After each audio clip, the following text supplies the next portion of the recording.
Olá, amigos. Continuando com o nosso estudo sobre o Estatuto da Criança e do Adolescente, nós vamos tratar, dando continuidade, à chamada garantia de prioridade.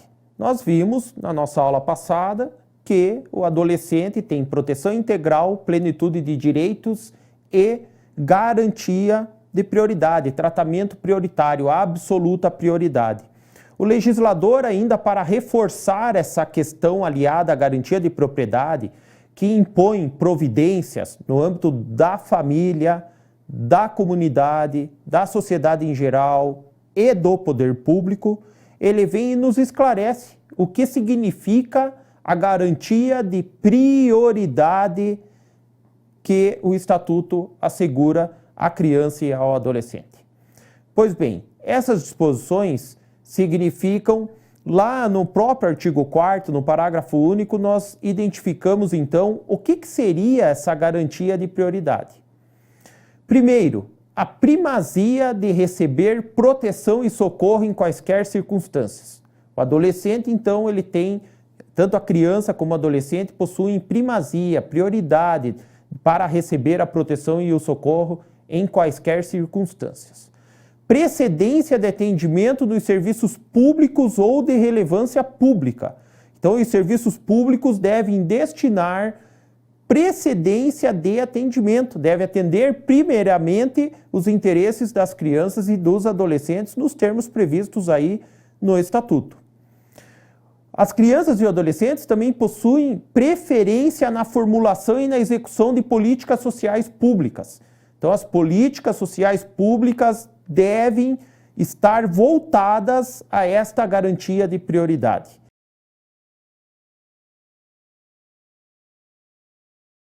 Seguindo, a gente vem conversando e na última aula a gente falou muito sobre essa questão da raça e da etnia. Então nós vimos as diferenças entre as raças e as etnias e eu chamei a sua atenção para a realidade brasileira, né? Como é que a gente vai ter uma realidade brasileira? Aí tem uma tela para você que mostra um pouquinho de como é que se deu a formação da nossa população brasileira.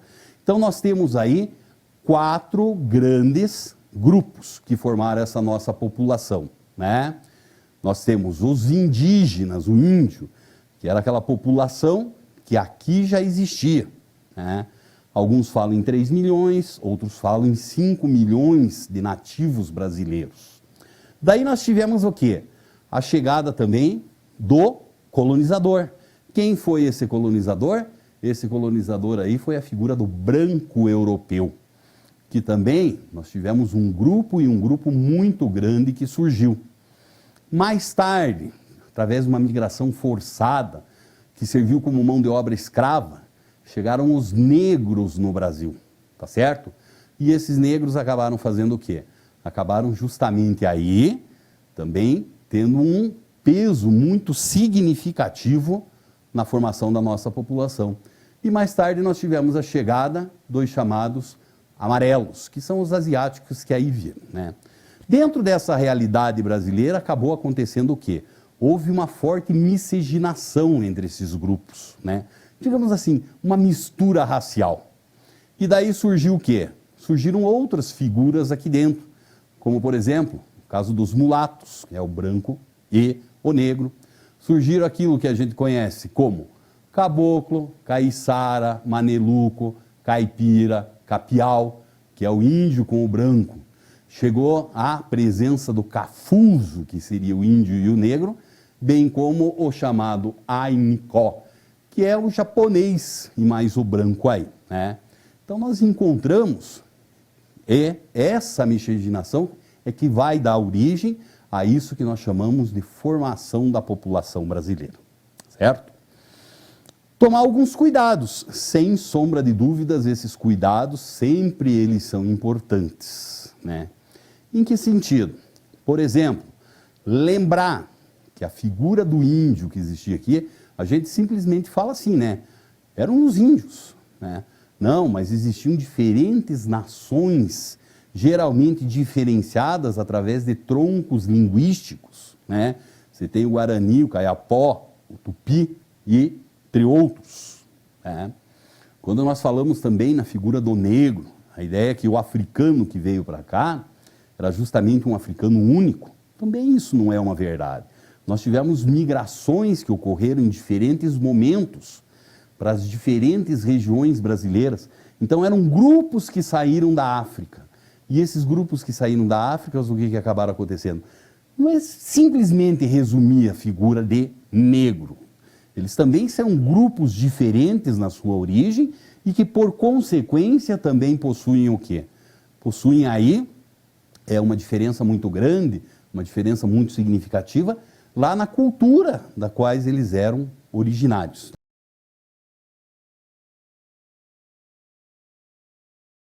Olá, seja muito bem-vindo! Hoje é a nossa segunda aula de língua portuguesa, aula 2, a gente vai falar sobre interpretação de textos. Basicamente, eu quero comentar com vocês algumas estratégias de leitura para quando vocês forem resolver esses exercícios. Então, se vocês me acompanharem no slide, o primeiro passo é o quê? O primeiro passo é fazer uma leitura superficial do texto. Para quê? Para conhecer qual é o tema, qual é o assunto do que o texto trata e também a opinião do autor, né? Geralmente, quando você vai fazer uma questão de interpretação de textos, isso envolve reconhecer qual é o posicionamento do autor sobre aquele assunto. E depois, no segundo momento, quando você lê os exercícios, aí sim você faz uma leitura direcionada, tá certo?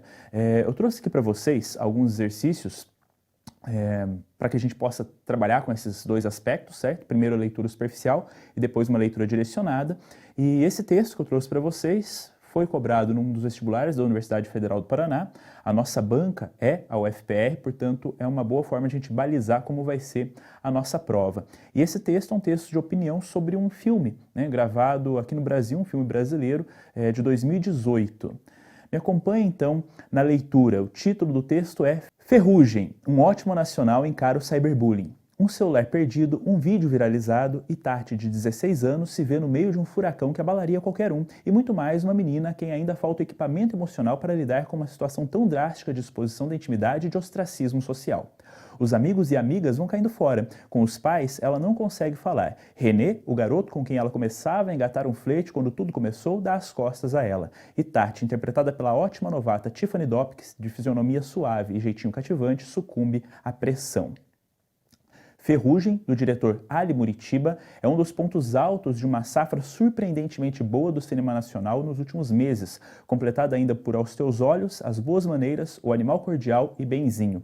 Da agitação e cacofonia dessa primeira parte do filme, Muritiba vai, na segunda metade, para um estilo oposto. Com atenção e reflexão, acompanha o sofrimento de René, o também muito bom Giovanni De Lorenzi, com as consequências do episódio que afetou Tati. Aqui, duas visões morais muito distintas se opõem. A do pai, Henrique Dias, que quer poupar René, e a da mãe, a calorosa Clarissa Kist, que quer obrigá-lo a enfrentar os fatos. Maduro, lúcido, muito bem escrito e filmado, Ferrugem está na comissão de frente dos possíveis indicados do Brasil ao Oscar do ano que vem. Pois bem, gente, sobre o que é o assunto desse texto, né? Qual é o tema desse texto? É o filme Ferrugem, que aqui foi elogiado pelo autor do texto, tá certo? Então a gente também já sabe qual é a opinião desse autor. A princípio ele disse que o filme foi muito bem gravado, é um filme lúcido, é um filme maduro, ele aborda diferentes momentos desse filme, ou diferentes perspectivas com as quais esse filme trabalha, tá certo? Foca principalmente nos protagonistas, que são a Tati e o René, ou seja, o tempo todo o autor desse texto elogia o filme, ele tem uma opinião, né, um posicionamento positivo acerca dessa obra. E aproveita para elogiar também outras obras do cinema nacional. Isso acontece bastante nas questões de interpretação de textos, né? Os autores fazem comparações com outros, no caso aqui o cinema, mas poderia ser qualquer outro tema, poderia ser um livro, poderia ser um outro produto de arte, como um álbum musical.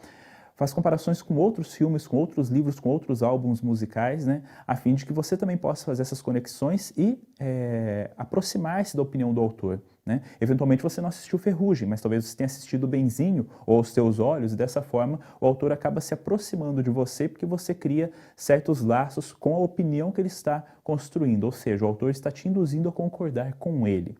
Muito bem, agora vamos resolver as questões sobre esse texto. A primeira questão é a seguinte: com base no texto, identifique como verdadeiras ou falsas as seguintes afirmativas. Primeira afirmativa: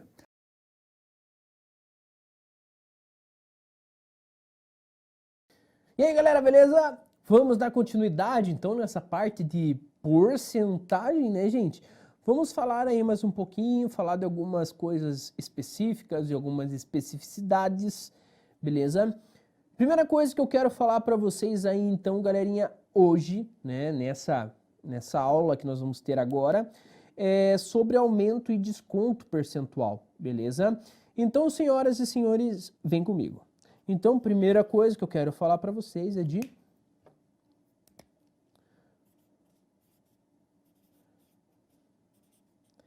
aumento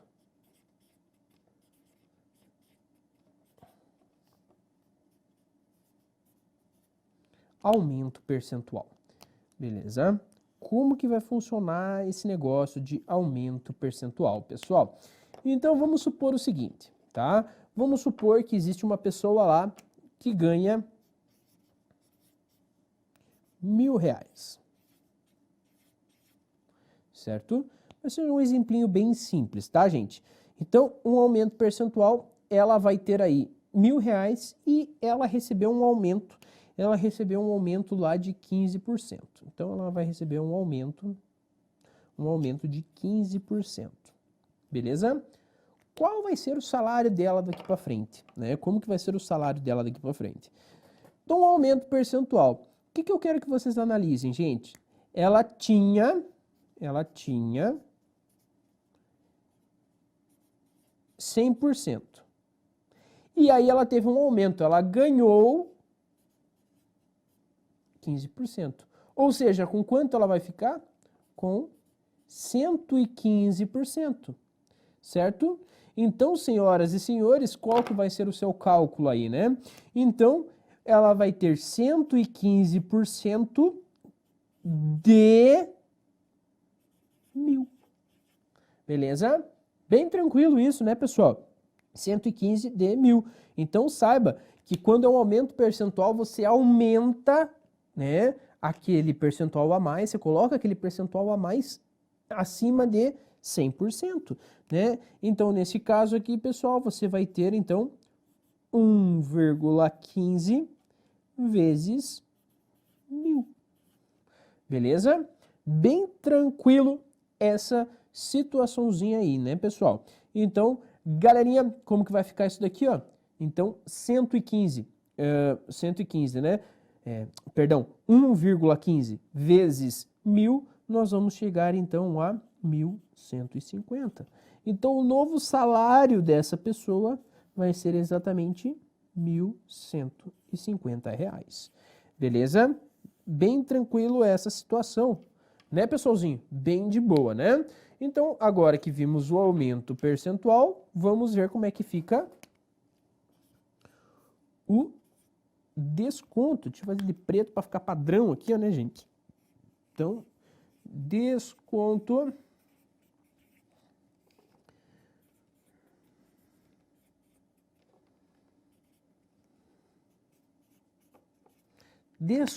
percentual, pessoal, como que vai ficar essa situação do desconto percentual, né?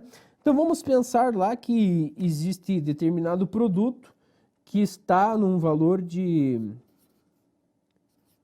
R$2.000. Um exemplinho bem básico também pra gente. E se você comprar à vista, você vai pagar com, sei lá, 20% de desconto, beleza? Então, se você comprar à vista, 20% de desconto. Então, vamos pensar o seguinte. O valor era de 100%. Eu tinha 100%. O valor era 100%. E aí, o que acontece? Eu vou dar um desconto de 20%. Então, vai reduzir. Eu vou fazer menos 20%. Ou seja, nós teremos 80%, né, pessoal?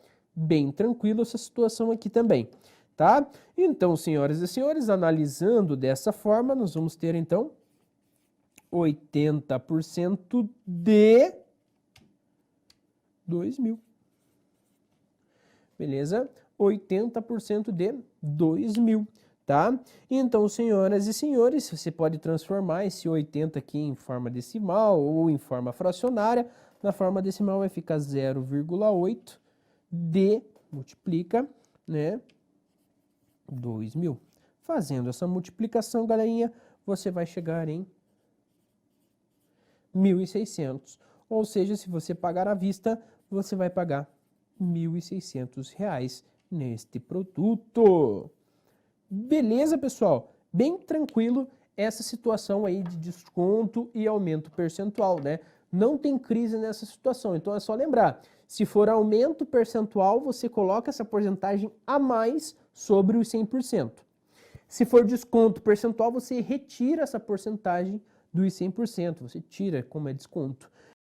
Fique ligado, então, no próximo vídeo a gente já vai ter conteúdinho novo, fique ligado para que você consiga ir muito bem nesse seu concurso que logo lhe espera. Fechou, galera? Beijo no seu coração, até a próxima!